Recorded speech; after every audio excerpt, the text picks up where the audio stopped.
Before, if you haven't subscribed yet, now's the time. When the channel reaches 1,000 subscribers, I'll share a surprise story I've prepared especially for you. The marriage took place in a smoky wooden hall on the edge of the frontier hills. Rough-hewn beams sagged under the weight of age, and the air reeked of damp wool, smoke, and sweat. Outside, villagers stood silent in the cold, watching through narrow gaps in the walls as their daughter was handed over. Inside, the rebel chieftain waited with his men, broad-shouldered warriors in patched tunics, their belts heavy with knives, their stares fixed on her as if she were not a bride but a prize. She was 20 summers old, the daughter of a small farming household whose land lay between the village and the rebel territory. Her name had not been asked during the negotiations. She was simply the offering. Her father had signed the pact with shaking hands, his voice low when he told her this union was the only way to keep their homes safe from raids. She wanted to protest, but the weight of the elders' silence told her no protest would matter. The chieftain, older than her by at least 2 decades, stood with his arms crossed. His scarred cheek and heavy beard marked him as a man used to violence. For him, this marriage was not about affection or desire. It was a tool. Through her, he secured a fragile peace and a guarantee that her people would not ally with Rome against him. When he spoke the words that bound her to him, his voice was flat, as if reciting an order rather than making a vow. She sat by the fire that night, surrounded by strangers who laughed and drank, each glance reminding her she was no longer among her own. She felt her stomach twist as the chieftain's hand rested briefly on her arm, not harshly, but with the unspoken reminder that she belonged to him now. Her thoughts ran in circles. Was she now a traitor to her people? Would her family despise her? Did the gods abandon her? Or was this punishment for some unspoken fault? The soldiers around her, men of the chieftain's guard, were there for survival as much as for loyalty.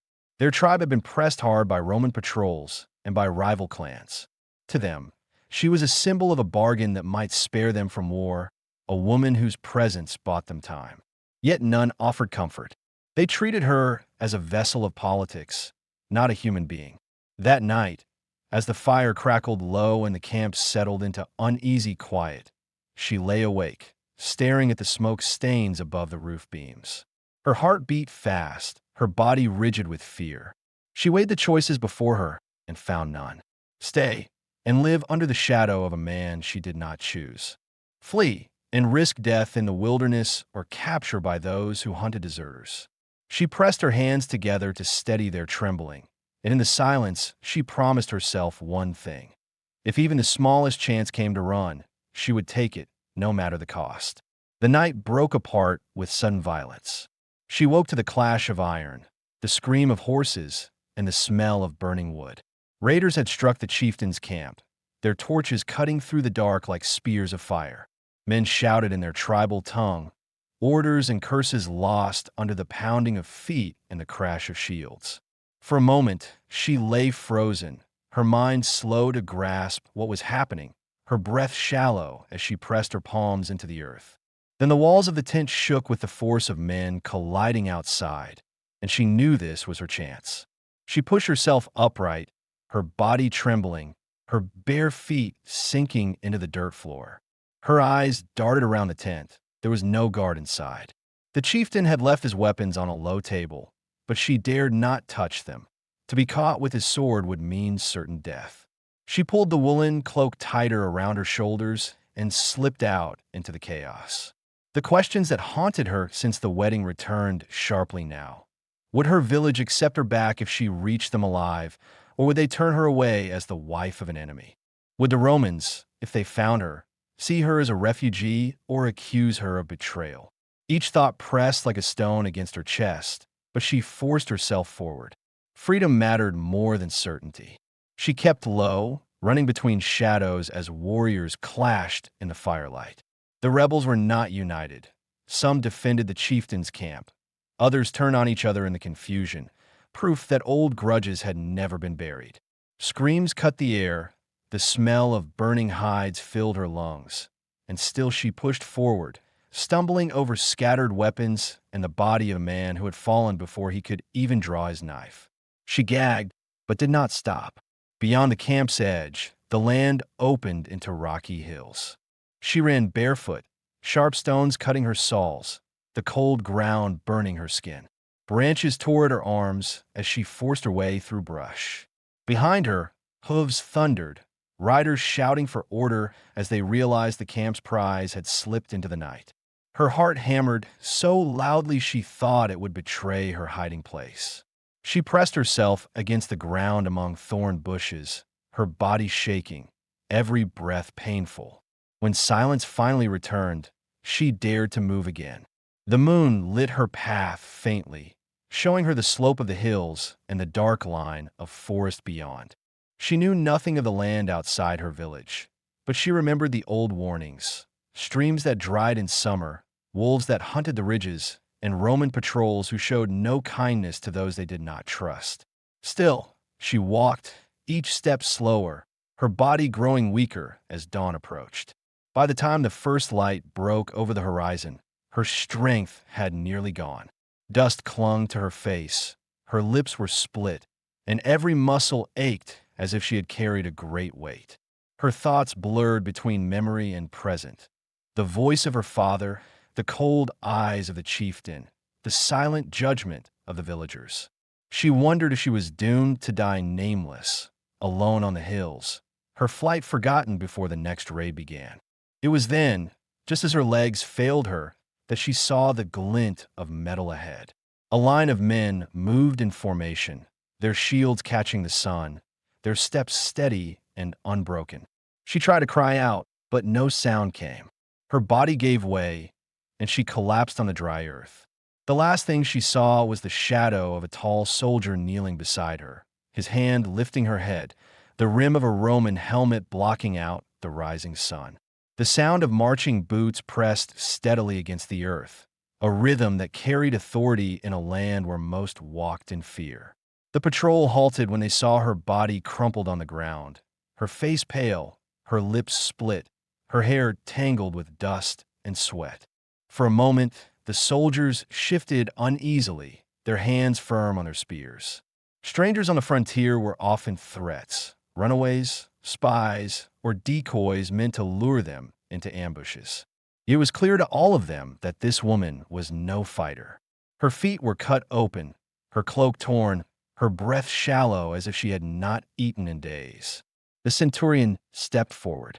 His name was Marcus Aelius, son of a veteran who had fought in Gaul, a man raised in the camps as much as in any village. He had served nearly 15 years, long enough to see entire cohorts reduced by half, long enough to know the weight of funerals without graves. His face bore the marks of campaigns in Germania. His shoulder carried a scar from an eastern spear, and his voice, when he finally spoke, was quiet, measured, and stripped of illusions. His duty on this frontier was simple: to keep the roads clear, to secure the villages that paid tribute, and to watch for rebel tribes who still resisted Roman authority. He knelt beside her, removed his helmet, and set it carefully on the ground. His soldiers expected a question: who she was, where she had come from, but none came. Instead, he lifted her head slightly and held a water skin to her lips. She drank greedily, coughing at first, then swallowing until the skin was lowered. He studied her face, not the face of a spy, not the posture of someone trained to deceive. She was exhausted, frightened, and unarmed. He saw the cuts on her ankles, the welts on her wrists, the uneven lines of bruises that spoke of rough handling. The men exchanged glances. One asked, in a low voice, whether she should be left there. On these roads, mercy was rare, and every burden slowed the march. Marcus did not answer with words. He pulled his own cloak from his pack and draped it across her shoulders, then signaled for two men to help her stand. His decision was clear. For the first time since she had fled the chieftain's camp, she felt the faint stir of safety, though her fear had not yet loosened its hold.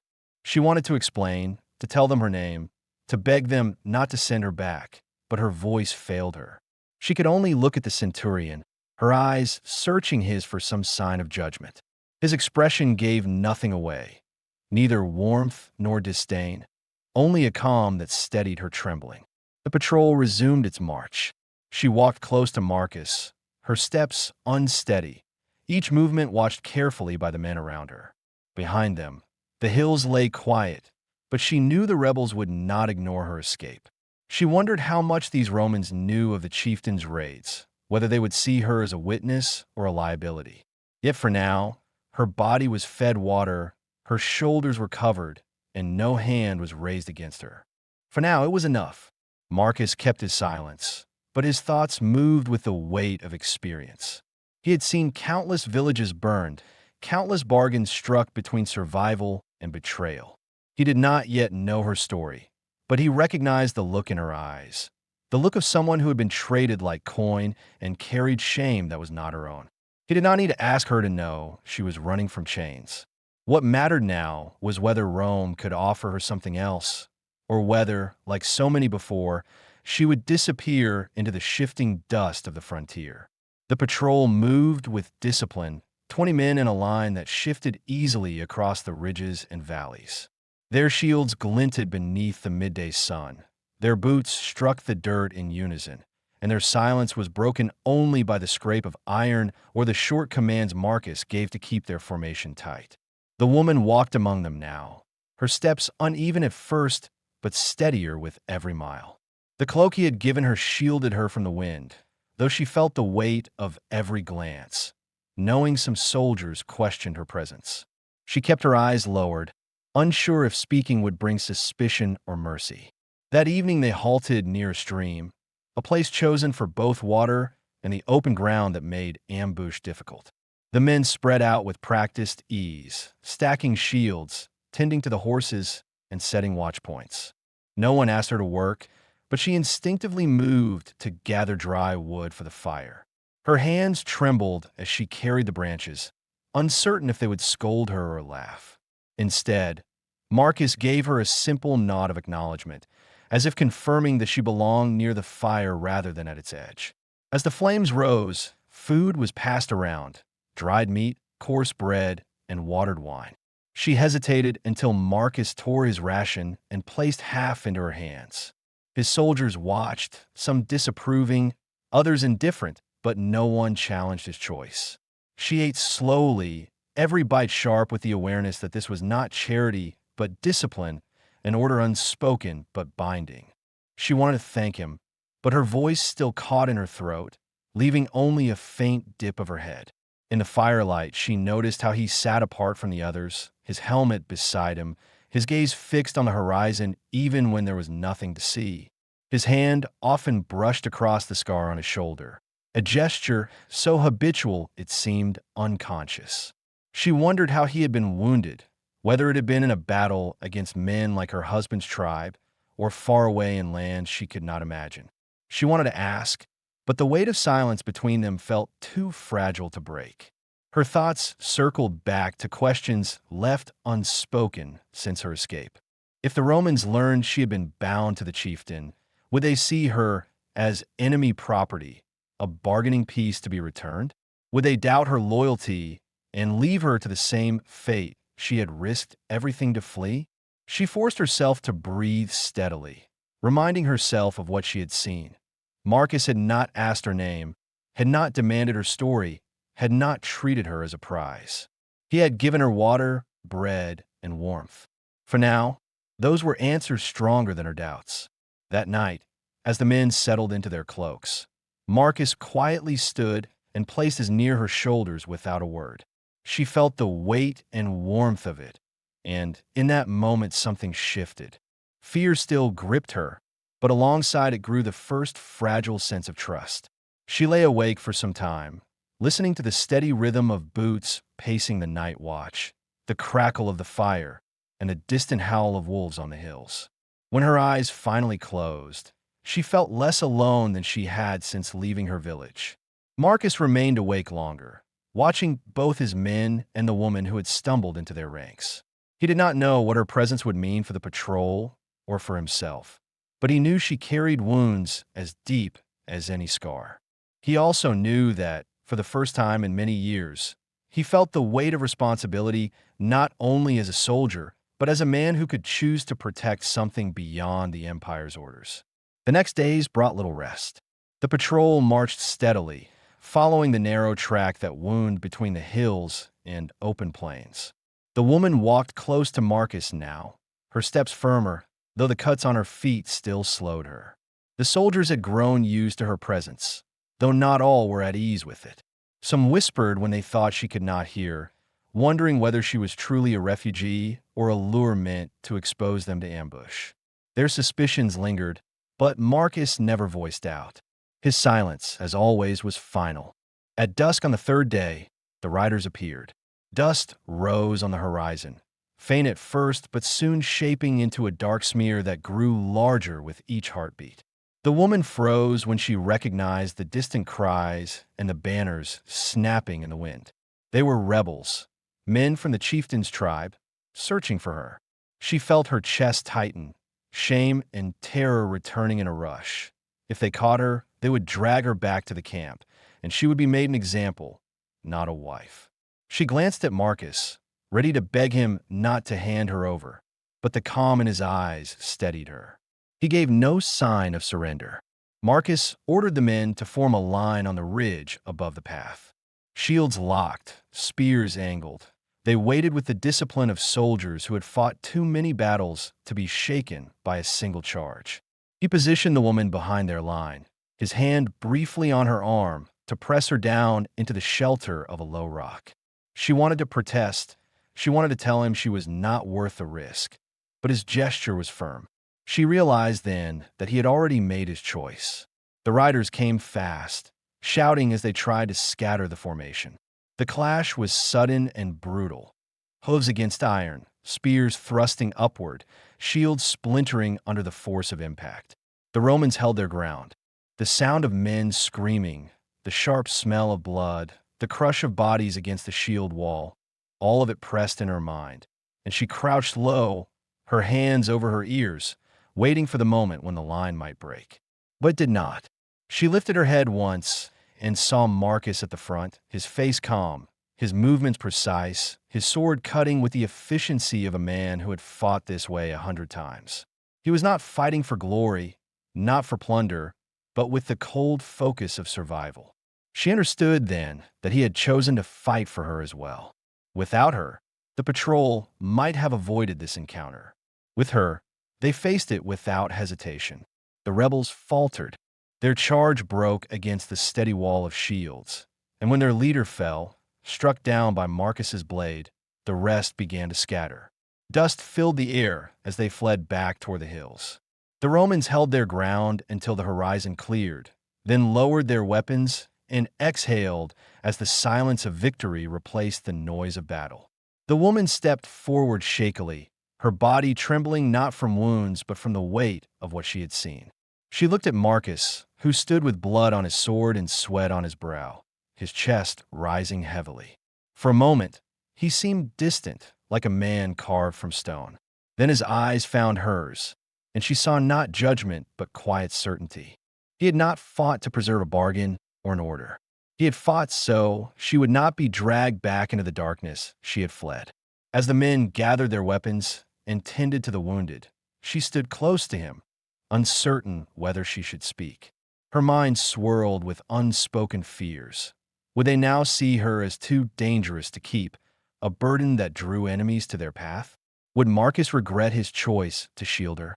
Yet when he cleaned his blade and handed her a water skin, his silence told her that she was safe, that for now there was no question of sending her away. That night the patrol camped near a stand of olive trees, their fires small and hidden. The men slept in shifts, their armor still strapped, knowing the rebels might regroup. She lay awake again, wrapped in the cloak Marcus had given her, listening to the steady sound of his boots as he paced the edge of the camp. For the first time, she allowed herself to believe that her escape had not been in vain. The march to the fortress took 2 more days. The patrol moved cautiously, aware that rebel scouts might shadow them, though no attack came. The woman kept close to Marcus, her steps steadier now despite the wounds on her feet. The soldiers no longer whispered about her. The fight on the ridge had silenced doubts. They had seen their commander risk himself without hesitation, and they accepted her presence as part of his decision. Still, she felt the weight of questions that had not yet been answered. Would the Romans allow her to stay once they reached the gates? Would the fortress commander view her as a survivor or a liability? When the high stone walls of the fortress finally came into view, she stopped and stared. The towers rose above the plain, banners snapping in the wind, a sight both intimidating and strangely reassuring. She had grown up in a village of wooden huts. She had never stood before walls that promised safety in their sheer size. Her heart pounded with both relief and dread. She feared being turned away, sent back into the wilderness where the rebels would find her, yet she also felt that her long flight had at last reached its end. Inside the gates, order replaced the uncertainty of the march. Soldiers filed reports, supplies were counted, and the Centurion was called before his superior. The woman waited in a small corner of the courtyard, her hands clasped tightly together. Every sound seemed louder, the clang of armor, the bark of orders, as she wondered what would become of her. She thought of her father and village, of whether they knew she had survived, or whether they had already mourned her as lost. Marcus returned after speaking with the commander. His expression, as always, was controlled, but his words were simple. She would be given shelter. No one would send her back to the chieftain. The fortress had room for those displaced by war, and she could remain under Roman protection. Her chest loosened as if a weight had been lifted. For the first time since her wedding night, she could breathe without fear the next hour. In the weeks that followed, she learned to live within the walls. She helped in the kitchens, mended torn cloaks, and fetched water for the patrols.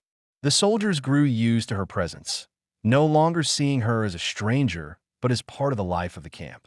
At night, she often stood on the walls, watching the fires of distant tribes flicker in the hills, knowing she was safe behind the stones. Marcus sometimes joined her there. He spoke little, but his presence was steady, a reminder that she was no longer alone. She began to see the man behind the armor. He was weary, yes, but his silence was not emptiness. It was discipline, the way he kept grief contained and duty clear. She saw how he treated his men, never with cruelty, but with strict fairness. And she understood that he had carried losses heavier than his scarred shoulder could show. Slowly, she realized that he did not protect her out of command alone.